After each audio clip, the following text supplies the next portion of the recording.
I'm going to England. The Minister of Health stands in front of Parliament and says, the English people cannot feel that their government is protecting them from mad cow disease.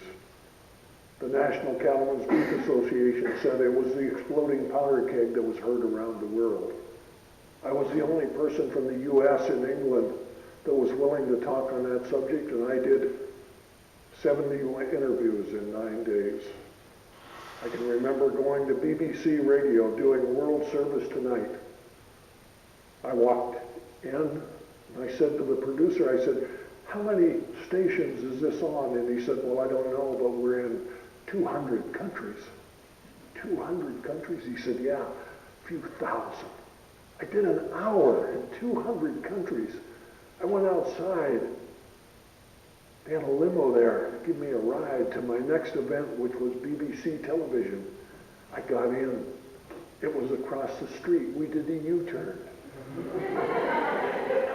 I told him, I said I could have walked over here.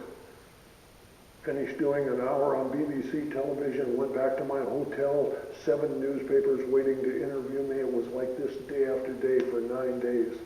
I get on a plane, I fly back to JFK, I get off of the airplane, I'm walking down the runway, and over the loudspeaker I heard, Howard Lyman, pick up a white paging telephone.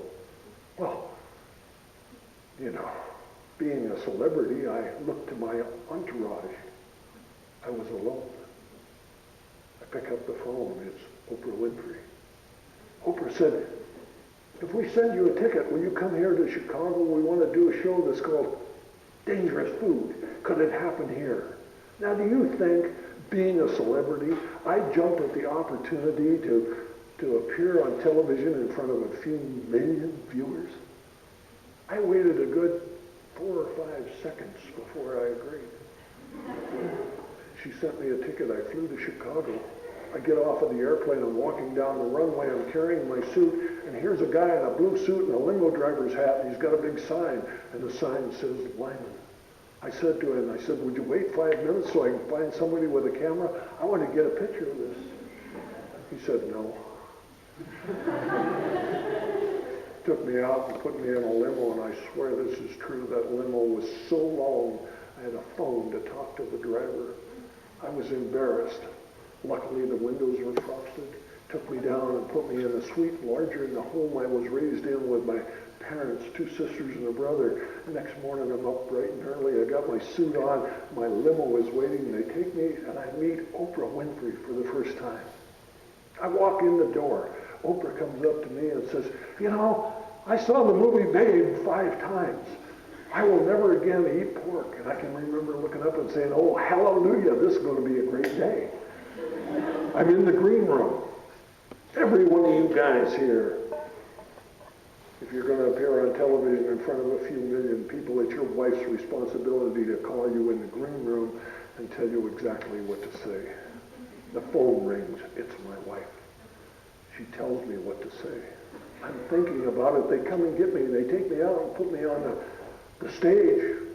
To the right of me is a grandmother from England whose granddaughter is dying of the human form of mad cow disease. To the left of me, a guy from the National Cattlemen's Beef Association. Going through my mind is what my wife told me. She said, remember, don't say anything stupid. Now, I'm trying to figure out if there's a comma in that sentence or not. Before I can figure that out, Oprah Winfrey comes out and says, here's a man who believes that we could have a disease that would make AIDS look like the common cold. And I said, absolutely. Oprah said, that's a strong statement. I said, Oprah, we have 100,000 cows a year, flying at night, dead in the morning. We round them up, grind them up, turn them into feed, and feed them back to other cows. We collect roadkill, deer, elk, possum, raccoons, grind them up and feed them to cows. And then we take euthanized pets, dogs and cats, full of chemicals that were used to kill them. The city of Los Angeles alone, 200 tons of dogs and cats a month are ground up, turned into feed and fed back to our food animals, even though the chemicals that were used to kill them is not denatured in the rendering process. Oprah's eyes are as big as a saucer. I know I got her. Oprah looks at the guy sitting next to me from the National Cattlemen's Beef Association and says, Dr. Weber, are we feeding cows to cows? I never forget what he had to say. He said, well, there's a limited amount of that going on. Limited amount, and near as I can tell, 95% of the cattle fed in factory feedlots are eating the remains of other animals. And the next thing out of Oprah's mouth gets us sued. Oprah says, that just stops me cold. I will never again eat a burger. Now, I went into that show knowing that there was a food disparagement law. I called a lawyer friend of mine and said to her, I said, now, what is this law all about? And she said, well, it's simple. You can't say anything you know to be false about a perishable commodity. No problem. I wasn't going to say anything I didn't know to be true, so I wasn't worried about it. We're doing this show. It takes a couple of hours to tape it. We get done taping it, and I walk up to Oprah, and I said to her, I said, hey, Oprah, give me 10 minutes. I'll get you off a chicken. And Oprah looked at me and said, only one animal a day. So I go out, do my thing. A few weeks later, I get a call from a national news magazine and said, do you know you're being sued along with Oprah, Harpo Production, by a group of Texas cattlemen? I said, no. I said, can I put you on hold? I put them on hold. I raced into my library. I inventoried my vegetarian cookbooks. I knew those cattlemen wanted those cookbooks bad. I went back and said, I can't talk to you. You've got to put in a call to Oprah. I called her up and I said, Oprah, we lose this suit. I'm throwing in my vegetarian cookbooks. You got to put up the money. Now, I have a Doctor of Law degree, and there's a couple of things I know about the law. The first rule of law is never sue anyone who has nothing. That's me. Second rule of law, never sue anyone who talks to millions of people a day. That's Oprah. Well, here these cattlemen sued us in Amarillo, Texas. Amarillo, Texas is not the end of the world, but it is clearly visible from there. If you're going to give the world an enema, you send the hose to Amarillo. I get to Amarillo, there are bumper stickers all over that says the only mad cow in Texas is named Oprah. I knew we were in trouble. The largest employer in Amarillo is a slaughter facility killing cattle. I go to my lawyer and I said to him, I said, we need a change of venue. We're not going to win here in Amarillo.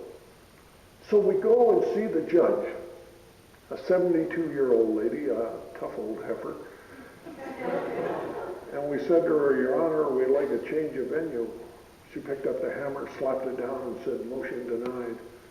Bring in the jury pool. 140 people filed into the room. You never saw so many hats, boots, and belt buckles in all your life. I leaned over to my lawyer and said, we better write the appeal today. We ain't got a chance. End of the day, we had 12 jurors, absolutely steeped in the cattle culture. My lawyer said to me, he said, tomorrow they're going to call you to the stand. He said, the first thing they're going to ask you is, Mr. Lyman, is it not true that you are a vegetarian? I said, I can handle that. He said, you damn well better or we are going to lose. Sure enough, next day I'm on the stand. The plaintiff's attorney is looking at me and he's snickering and giggling and he said, Mr. Lyman, is it not true that you are a vegetarian? I said, I will not deny something that has saved my life. And I looked over at the jury and they're sitting over there nodding their head and they knew exactly what I said. And never again in that trial did we ever talk